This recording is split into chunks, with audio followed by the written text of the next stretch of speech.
Son of a... It wasn't always like this. There was a time when I walked into class. I was like a Boy Scout. I was always prepared. I was always ready. Always knew what was going on. And when I walked into class, it was like I was a king above everyone else.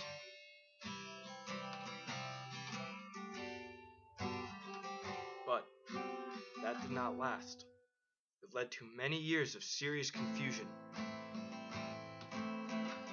It all ended in the 7th grade though, when we started 5-paragraph outlines. Others trembled with fear at the sight of it, but not I. I faced it like a knight, charging the black gate.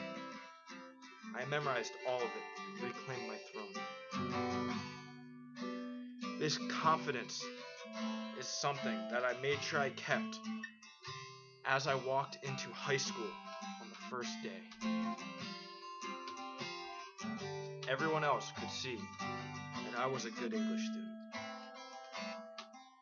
And when our English teacher said we had to write our first essay, I immediately wrote a 5-paragraph outline.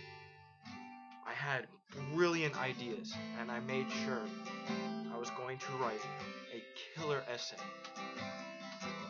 Nothing was stopping me. Without hesitation, I started writing. But when she handed them back, all she wrote was "See me."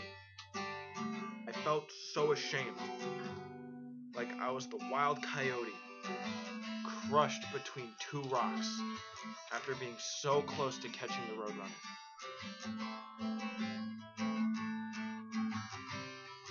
I watched my fine English grades, for once like a Merlot, turn into a sour and tart vinegar.